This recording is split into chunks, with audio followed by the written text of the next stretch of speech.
भूल है हमारे पास कि वस्तुओं में सुख है। सुख वस्तुओं में नहीं है।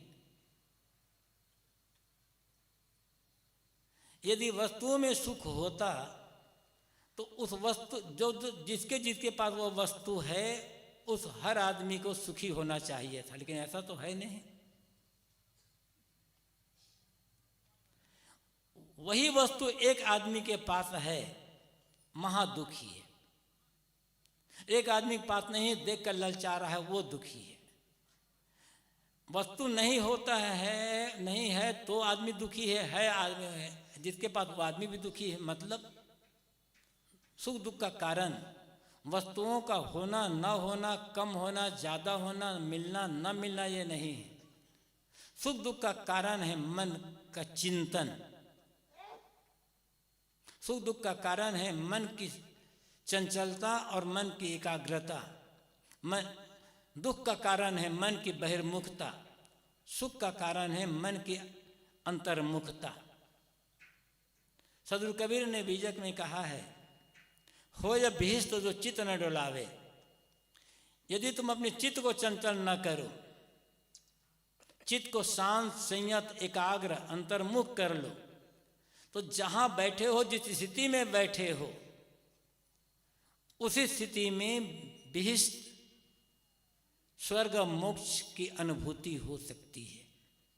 स्वर्ग और मोक्ष कहीं बाहर नहीं है कि बाहर समय स्वर्ग मिलेगा या बाहर समय मोक्ष मिलेगा। बाहर स्वर्ग की एक कल्पना है कि ऊपर आकाश में है, देखा किसी ने नहीं, लिखा है बस। तो लिखा है, उसको पढ़ लिया है या सुन लिया है, और दौड़ रहा है हमारा मन, ऊपर आकाश में स्वर्ग है, मरने के बाद स्वर्ग जाएंगे। मरने वालों में से किसी ने लौटकर आकर संदेश दिया कि मैं स्वर्ग में चला गया, या वहां से कोई समाचार भेजा। हम कल्पना करते हैं कि उस आदमी को स्वर्गवास हुआ। वस्तुतः स्वर्ग कहीं बाहर नहीं है, स्वर्ग तो भीतर है। निर्मल मन, शांत मन, संयत मन, स्ववश मन, आत्मचिंतन में डूबा हुआ मन जब है तब उस समय स्वर्ग है। मन की चंचलता, मन की बहिर्मुखता, ये नरक है। और मन का संयत, शांत, अंतर्मुख आत्मचिंतन में डूब जाना, ये स्वर्ग है। और हर कोई आदमी जो इस बात पर ध्यान देगा वो स्वर्ग का अनुभव कर सकता है। वस्तुओं प्राप्ति से स्वर्ग मिलेगा ऐसा कुछ नहीं है। स्वर्ग तो मन का संतोष है, स्वर्ग मन की आत्मलीनता है। तो साहब कहते हैं, हो ये भीष्ट जो चित्त न डोलावे। यदि चित्त को चंचल ना करो तो आज भीष्ट स्वर्ग मोक्ष दोनों की प्राप्ति हो सकती है। और चित्त तो है, चित्त कहें या मन कहें, चित्त और मन तो है और जीवन भर रहेगा, जीवन भर काम लेना है। इंद्रियां हैं, आँख नाक कान आदि 5 ज्ञानेंद्रियां, इनसे भी जीवन भर काम लेना है। आंखों पर पट्टी तो नहीं बांध सकते, कान पर रूह मत डालकर तो रख नहीं सकते। जीवन भर खाना है, स्वाद का अनुभव तो होगा ही, लेकिन कैसे?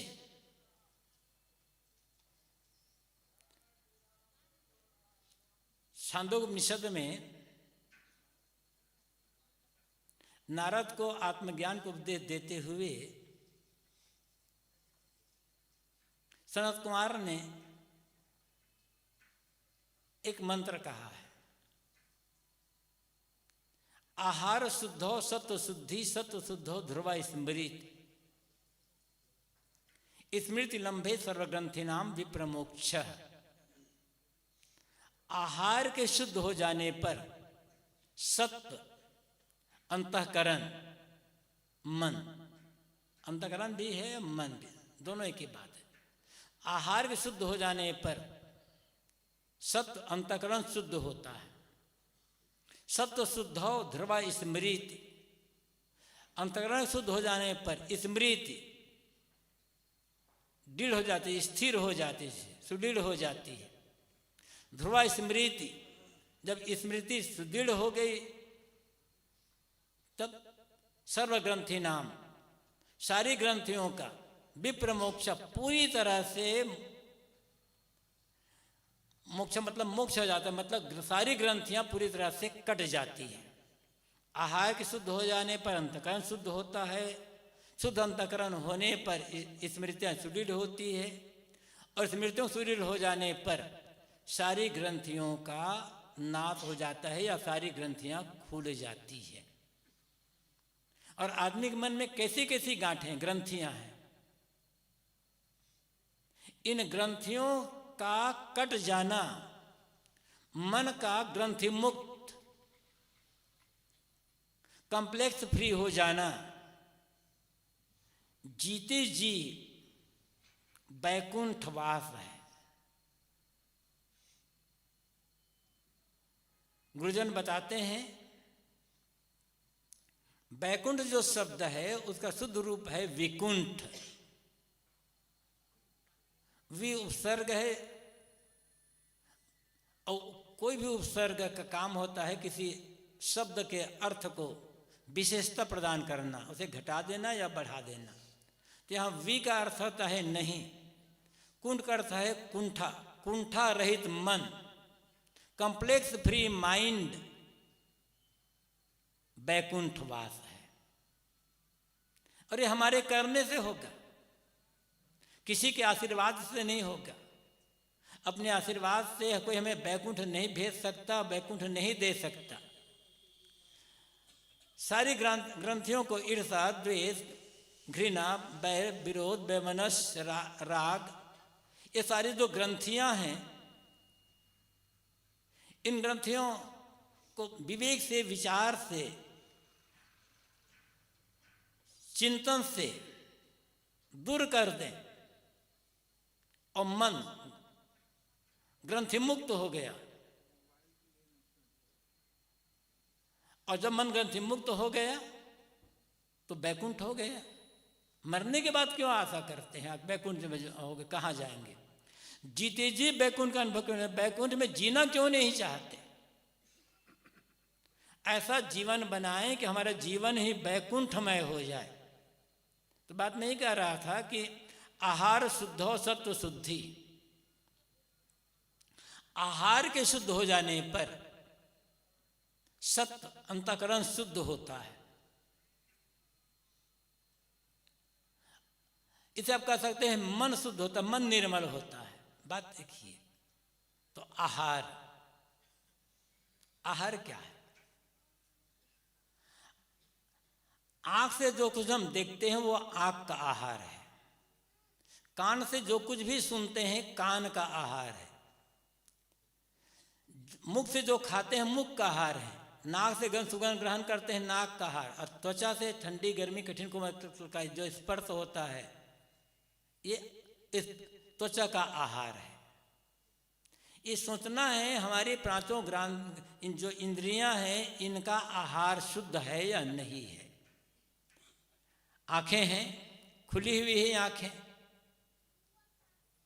सामने दृश्य दिखाई पड़ रहे हैं, अनेक प्रकार युवक युवतियां हैं, अनेक प्रकार चीज़ें हैं, किसी और है, किसी का ऐश्वर्य है, किसी पूजा प्रतिष्ठा है, किसी के सम्मान है, किसी का और कुछ है, ये चीज़ें दिखाई पड़ रही है। इनको देख करके आंखों के सामने जो कुछ भी दृश्य आ रहा है उन दृश्यों को देख करके यदि मन उत्तेजित नहीं होता, चंचल नहीं होता, उन दृश्यों को देखकर मन व्याकुल नहीं होता, विकारी नहीं होता, किंतु देखने के पश्चात जो कुछ भी देख रहे हैं उसको देखने के पश्चात मन की भावनाएं शुद्ध होती हैं। देख करके मन में एक अच्छा प्रभाव पड़ता है, समझ लेना होगा मेरे आंख का आहार शुद्ध है। अब सोचे क्या क्या दृश्य देखने से मन पर अच्छा प्रभाव पड़ेगा। जो कुछ भी देखें, जिस देखने से अच्छा प्रभाव मन पर पड़ रहा है, मन की चंचलता दूर हो रही है, कुचिंतन दूर हो रही है, वो सब आंख का आहार शुद्ध आहार है। सुनना है जीवन भर, श्रवण इंद्रियां है। अब सोचे कि क्या सुनने में हमें अच्छा लगता है। जिस सुनने से मन पर गलत प्रभाव पड़े, मन चंचल बन जाए, कुछ चिंतन आने लग जाए मन में, कुछ भावना पैदा हो जाए मन में, वो सब कान का गलत आहार है। इसलिए दूसरों की निंदा, बुराई, चुगली सुनना बंद करें। अश्लील गीत गाना सुनना बंद करें। ऐसे और जो चीजें हैं, जब तक गलत देखना और गलत सुनना बंद नहीं होगा, इसके साथ साथ गलत बोलना बंद नहीं होगा, कभी भी हमारा मन संयत, शुद्ध, शांत नहीं हो सकता। कितना पढ़े लिखे हैं, कितना अधिक जानते हैं, कितना अच्छा हम बढ़िया बोल लेते हैं, कितनी समाज प्रतिष्ठा है, वो बात अलग है। समाज प्रतिष्ठा है या नहीं है, इसकी चिंता नहीं करना है। आत्म प्रतिष्ठा है या नहीं है, आत्म प्रतिष्ठा है फिर बस।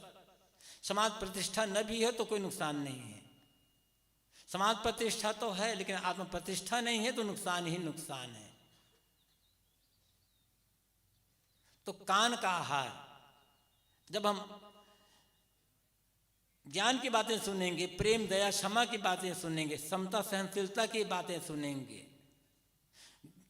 विवेक, विचार, वैराग की बातें सुनेंगे, इनको सुनने से अच्छा प्रभाव मन पर पड़ेगा। तो ये कान का आहार है, गलत आहार। मुख से हम खाते भी हैं, मुख से हम बोलते भी हैं। तो मुख से जो आहार ले रहे हैं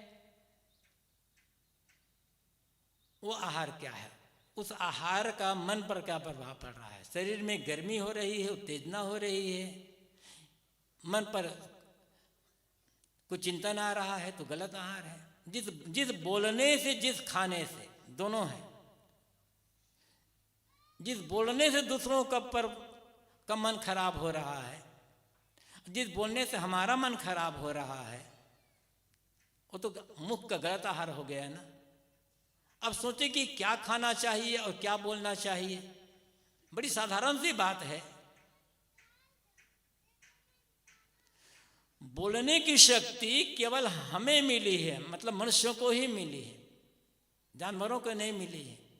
लेकिन बोल बोल कर आदमी जितना अपने मन अशांत करता, दूसरे का मन अशांत करता है, समाज में गलत वातावरण फैलाता है, एक वर्ग विशेष के प्रति, जाति विशेष के प्रति नफरत की भावना पैदा करता है, विद्वेष की भावना पैदा करता है। ये शुद्ध आहार तो नहीं होगा। जिस बोलने से समता का भाव आए, सहिष्णुता का भाव आए, प्रेम, दया का भाव मन में पैदा हो, सेवा का भाव मन में पैदा हो, वो आहार मुख का सही आहार होगा। यदि हम ऐसी बातें बोल रहे हैं कि परस्पर दो आदमियों के बीच में, दो जातियों के बीच में, दो समाज के बीच में, दो मजहब के बीच में नफरत पैदा हो रही है, विद्वेष भावना पैदा हो रही है, तो ये मुख का आहार सही नहीं हो रहा है। अब सोच लें कि हम बोलते हैं तो क्या बोलते हैं, घर में ही रहते हैं तो सुबह से शाम तक जो बोलते हैं, हमारी बातों को सुन करके घर वालों के मन में क्या प्रभाव पड़ता है। पहले ये सोच लें, हमारे बोलने से घर वाले खुश रहते हैं या नहीं बोलने से घर वाले खुश रहते हैं। और ये ऐसा लगता है हमारे बोलने से घर वाले नाखुश तो हमारी बात सुनना नहीं चाहते, किंतु हम जब नहीं बोलते घर वाले प्रसन्न रहते, समझ लेना आपका मुख का हाल गलत है। अब गुस्से में नहीं बोल रहे हैं, झगड़े में नहीं बोल रहे हैं, वो तो दूसरी बात है। जिस खाने से हमारे शरीर में गर्मी पैदा हो, शरीर में रोग पैदा हो, वो मुख का गलत आहार होगा। ऐसे ही और सोच लें, जिस छूने से इंद्रियां चंचल हो, मन चंचल हो, वो त्वचा का गलत आहार है। और इनसे ऊपर जिस सोचने से मन में उत्तेजना आ जाए, चंचलता आ जाए, व्याकुलता हो मन में, मन अशांत हो जाए, वो मन का गलत आहार होगा। तो सारी जो इंद्रियां हैं, 5 ज्ञानेंद्रिय, आंख, नाक, कान, जीभ, त्वचा, और इसके ऊपर मन, इनका सारा का सारा आहार मतलब ग्रहण करना, लेना, जब संयत होगा, शुद्ध होगा, तब हमारा अंतःकरण शुद्ध हो पाएगा। और शुद्ध अंतःकरण में ज्ञान की बातें स्थिर रूप से दृढ़ती होती। जब हमारा मन संयत रहता है, शांत रहता है, अंतःकरण शुद्ध रहता है, तो बातें जल्दी भूलती नहीं है। चंचल बना है मन, बात सुनते हैं हम, ज्ञान की बातें बार बार भूल जाया करती हैं। और जब स्मृतियां ही स्थिर नहीं हैं, ज्ञान की बातें बार बार सुनने के बाद भी स्मरण में नहीं रहती है, कुछ चिंतन मन में बार बार आ जाता है, तो ग्रंथियां कटेगी कैसे? और ग्रंथियां कटी ही नहीं है, तो जीवन में आनंद का अनुभव कैसे हो पाएगा? आनंद हम बाहर खोजते हैं, सुख हम बाहर खोजते हैं। आनंद कहो या सुख कहो, बाहर कहीं भी नहीं है। अब पूरी दुनिया में आप खोज कर चले जाए, अनुभव करके देख लें। जिस सुख और आनंद को खोज रहे हैं बाहर, वो भीतर है, लेकिन दृष्टि बहिर्मुख है, मन बहिर्मुख है, इसलिए उसका अनुभव नहीं हो रहा है। बाहर तो प्राणी है, पदार्थ है, और प्राणी पदार्थ छोड़ करके बाहर और कुछ मिलेगा कहाँ? और क्या मिलेगा? निश्चित है कि प्राणी और पदार्थों के बीच से ही, उनके सहयोग से ही हमारे जीवन का निर्वाह होता है। लेकिन वहां बाहर सोचेंगे कि हमें सुख मिलेगा, हमें आनंद मिलेगा, हमें शांति मिलेगी, हमें मोक्ष मिल जाएगा, या इनसे बढ़ करके हमें परमात्मा मिल जाएगा बाहर, तो भ्रम में जी रहे हैं। परमात्मा पाने की चीज नहीं है। मन और इंद्रियां हमारे पास पाने के 5 साधन हैं। जो कुछ मिलेगी इंद्रियों से मिलेगा या मन से मिलेगा। और कहा क्या गया है? गो गोचर जहां लग मन जाई, सो सब माया जानहु भाई। इंद्रिय और मन जहां तक, या 5 ज्ञानेंद्रियों के जो विषय है, शब्द, स्पर्श, रूप, रस, गंध, जहां तक मन जाएगा वो माया है। जो कुछ इंद्रियों से, मन से ग्रहण करने में आएगा, सब के सब माया है। और गोस्वामी जी ने और आगे कह दिया, देखी सुनी गुनी मन माही, मोह मूल परमारथ नाही। जो देखने में, सुनने में, मनन करने में आएगा, वो मोह का कारण बनेगा, वो परमार्थ का कारण नहीं बन सकता। तो आंख से देखेंगे तो रूप होगा, कान से सुनाई पड़ेगा शब्द होगा, नाक से सूंघने में आएगा गंध होगी, जीवा से चखने में आएगा स्वाद होगा, त्वचा छूने में आएगा स्पर्श होगा, मन से सोचने में आएगा कल्पना होगी। वो परमात्मा कैसे होगा? या वो ब्रह्म हुआ आत्मा कैसे होगा? चाहे उसे परमात्मा कहो, ब्रह्म कहो, आत्मा कहो, इन ज्ञानेंद्रियां और मन, इनसे जो काम लेने वाला है, सोचे, आंख से देखने वाला का, आंख सिर्फ एक माध्यम है, एक साधन है। आंख देखने का काम करती है, लेकिन आंख से देखता कौन है? श्रवण इंद्रिय से सुनने में आता है, लेकिन कानों के माध्यम से सुनना कौन है? सुनता कौन है? तो इन इंद्रियों से काम लेने वाला कौन? मन से मनन करने वाला कौन? जो मन से मनन करता है, इंद्रियों से काम लेता है, वो परमात्मा है, वो आत्मा, वो आपका होना है, वो आप ही है, आपसे अलग नहीं है। इसलिए परमात्मा पाना नहीं है, परमात्मा मिला मिलाया है। और जब तक इंद्रियां और मन संयत स्ववश शांत निर्मल नहीं होंगे, तब तक उसका अनुभव नहीं हो सकता है। बात में एक मैंने शुरू की थी, जिसने अपने मन और इंद्रियों पर विजय प्राप्त कर ली है, इनको अपनी स्वावस्था में रख लिया है, वह मालिक है। और जो मन के चलाए से चलता है, जो इंद्रियों के अधीन हो जाता है, जो देखने का लोलूप है, खाने का लोलूप है, सुनने का लोलूप है, या कुछ ऐसे और कल्पना में पड़ा हुआ है, वो गुलाम है। कहना चाहिए मन की लोलुपता, चाहे वो किसी के लिए लोलुप हो रहा है, मन किसी भी चीज के लिए लोलुप हो, बाहर चीजों देखकर मुग्ध हो गया मन, तो समझ लेना होगा कि मैं गुलामी का जीवन जी रहा हूं।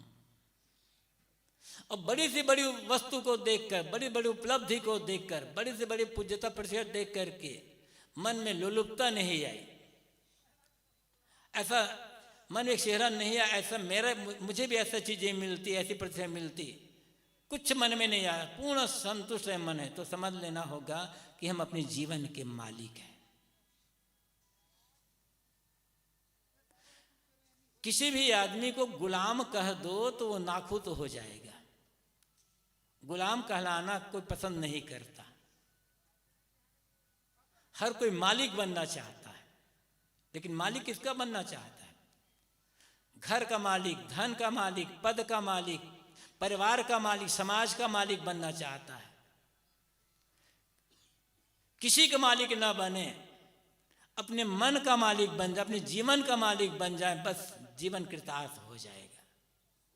सबके मालिक तो बने, किंतु अपने मन के, अपने जीवन के मालिक नहीं बन पाए, तो सबका मालिक बनना निरर्थक ही साबित होगा। उसे दुख नहीं मिटेगा, बंधन नहीं कटेगा उससे।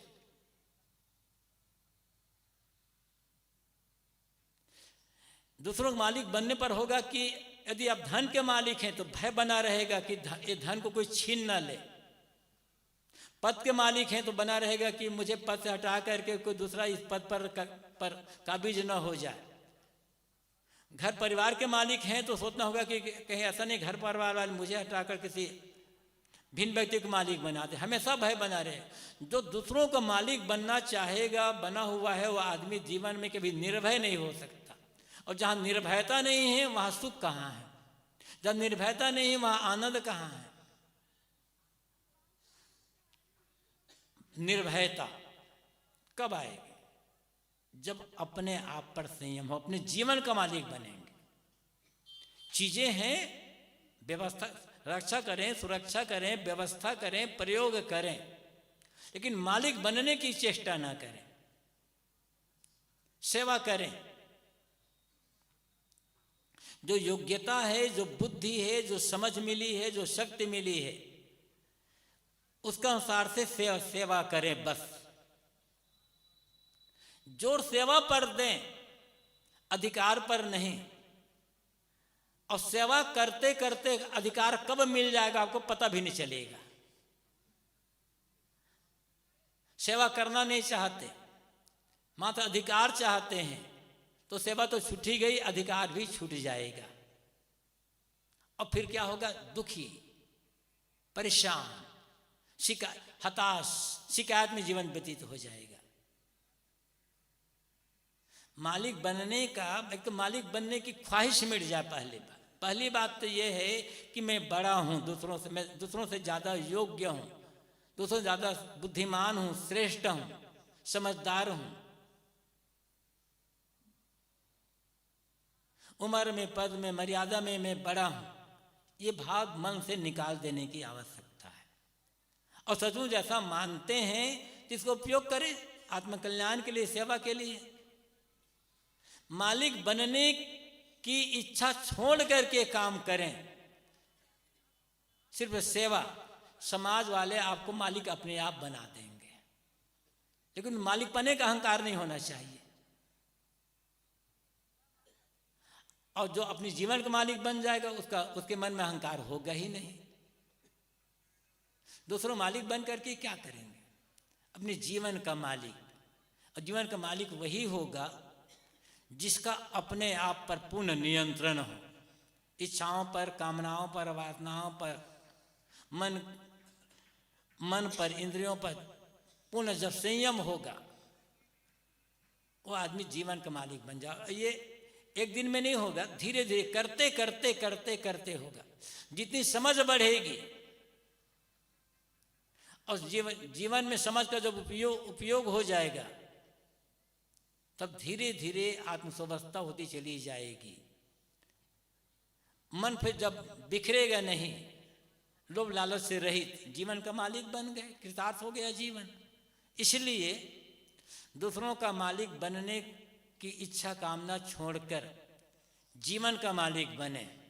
और इसके लिए आवश्यक है जो 5 ज्ञानेंद्र हमें मिली हुई है, इनका उपयोग तो करना है, देखना है, सुनना है, बोलना भी है, छूना भी है, गंध सुगंध का ज्ञान भी होगा, मन से सोचना भी होगा, लेकिन इनका सब कुछ संयत हो, संतुलित हो, उचित दिशा में हो। जितनी गलत खुराक है इनका त्याग करें।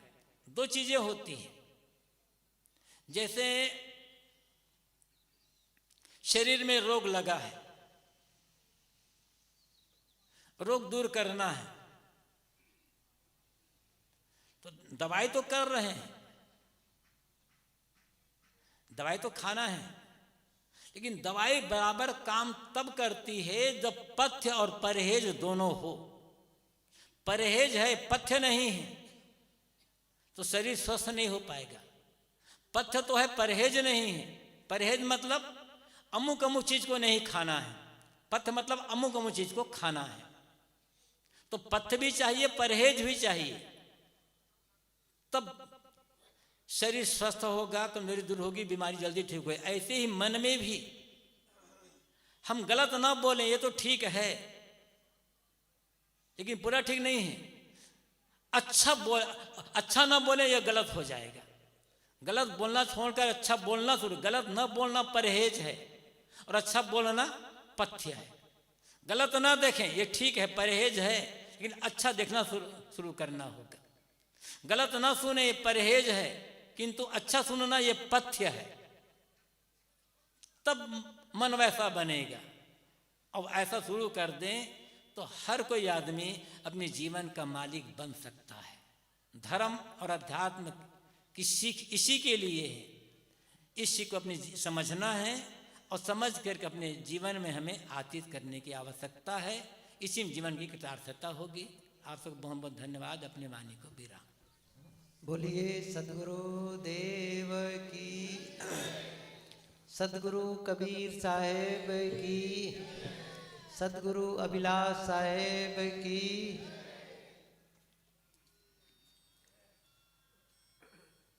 इस महाकुंभ के